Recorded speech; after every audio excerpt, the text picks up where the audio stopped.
आज हमारी वीडियो का टॉपिक है कि हम अपने आप को कैसे इम्प्रूव कर सकें, अपने आप का बेटर वर्जन निकाल सकें। तो उसका पहला लॉ है, वो है क्लैरिटी ऑफ पर्पस। तो क्लैरिटी ऑफ पर्पस, हमको एक गोल दिख रहा है, हमको क्लियर विजन है हमको क्या करना है। आप जैसे आप खेलिए, एक फुटबॉल का मैच है, उसमें गोल पोस्ट होता है जहाँ पर स्ट्राइकर को गोल मारना होता है in order to put his name on the score sheet. तो अगर स्ट्राइकर को पता है कि गोल कहाँ पर है, गोल पोस्ट कितना, उसको उसके अंदर ही मारना है, तो उसके पास एक क्लियर विजन है कि कहाँ उसका टारगेट है। वैसे ही हमको हमारा विजन बनाना है जिससे हम फोकस्ड रह सके।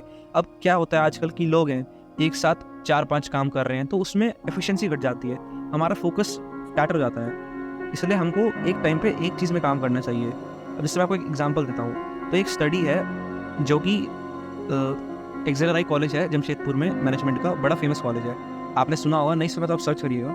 तो उसमें एक स्टडी कंडक्ट हुई थी जिसमें मल्टीटास्किंग के ऊपर काम था। तो ऐसे ले लीजिए कि हमको 2 ग्रुप बनाए गए। पहले ग्रुप में बेसिकली हुआ क्या था कि हम बोला कि पहले तो नंबर 1 से 26 तक लिखो, उसके बाद अल्फ़ाबेट्स लिखो जितने भी है A to Z।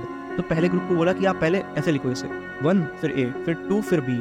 जबकि जो दूसरा ग्रुप था उसको पहले बोला कि आप पहले 1 से 26 पूरी सीरीज कंप्लीट करो नंबर्स की, फिर आप अल्फ़ाबेट शुरू करो A to Z। तो इसका रिजल्ट क्या है कि जो ग्रुप 2 था जिसने एक टाइम पे एक काम किया, उसको सिग्निफिकेंटली कम टाइम लगा as compared to the first group. So इससे हमें पता चलता है कि हमको एक टाइम पे एक चीज़ में फोकस करनी चाहिए। अब ऐसा नहीं है कि आप एक साथ 2 काम नहीं कर सकते, पर जो बारीकी, जैसे आप कोई आर्ट बना रहे हैं, आप समझ लीजिए डा विंची था जिसने मोनालिसा बनाई, उसने भी जो मोनालिसा थी उस पर कितना टाइम कितना फोकस दिया हुआ, अटमोस्ट फोकस, जिससे कि वो इतने सारे एक्सप्रेशन उस पर डाल सका। तभी आपको भी अपना गोल क्लियर रखना है, एक टाइम पे एक गोल। तो जो हमारा दूसरा प्रिंसिपल है वो है एम्ब्रेसिंग सॉलिट्यूड। मतलब इसका ये मतलब नहीं है आपकी दुनिया से हटकर एक कोने में बैठ जाइए, ऐसा मतलब नहीं है। आप समझ लीजिए कि एक एवरेज इंसान कम से कम 4-5 घंटे सोशल मीडिया में रहता है। उसके अलावा हम ज़्यादातर 6 से 7 घंटा सोते हैं। अब देखें तो हम whole life are going unproductive.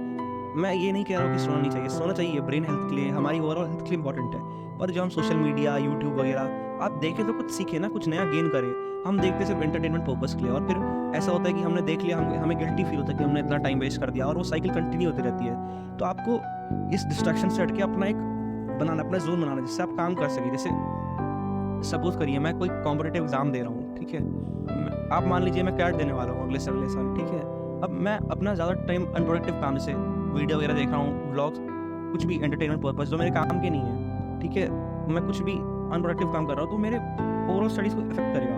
अगर उसी टाइम को मैं कुछ प्रोडक्टिव काम है तो अपनी पढ़ाई के लिए या नए स्किल्स डेवलप करने के लिए, जैसे आपको पता है कैट में इंटरव्यू होता है, उसमें काफ़ी सारा हमको रेज्यूमे भरना पड़ता है, वो हमारे स्किल्स को देखते हैं, हमारे एप्टीट्यूड को देखते हैं। तो वैसे ही आप अपने गोल के हिसाब से काम करिए।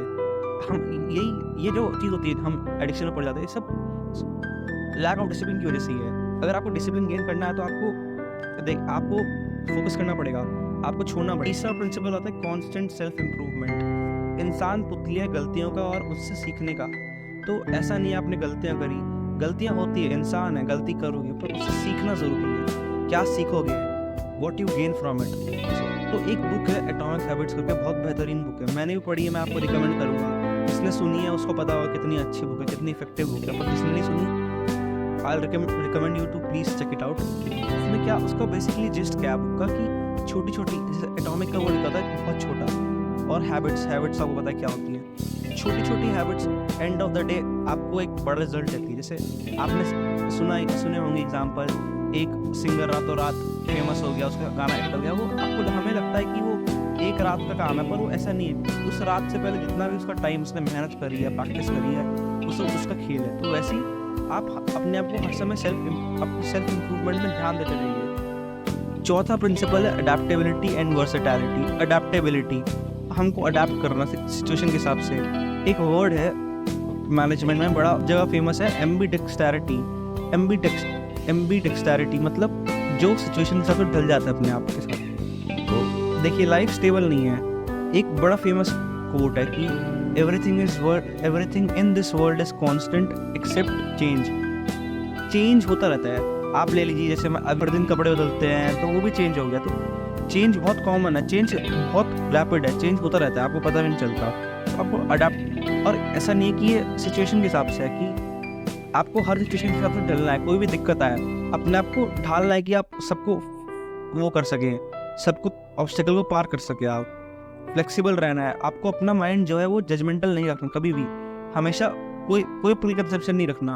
अपना दिमाग खोल के रखिए, जिससे आप हर इंसान के व्यूज ओपिनियंस, हर साइड के व्यू ओपिनियंस सब चीज़ में, क्योंकि एक माइंडसेट लीड करता है आपकी ओवरऑल एक्शंस को जो आप परफॉर्म करेंगे।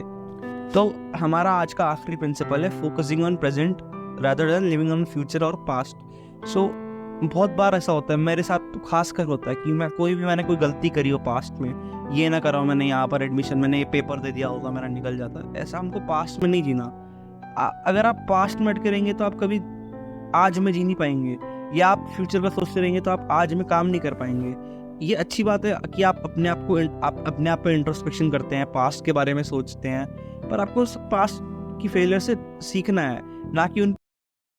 तो इसी के साथ हमारे 5 प्रिंसिपल पूरे हुए। मैं आशा करता हूँ आपको अच्छा लगा होगा। कोई भी रिव्यू हो, कोई भी फीडबैक, क्रिटिसिज्म आप खुल के दीजिए। Thank you for watching this video, thank you for waiting for so long. Please like and subscribe and comment to.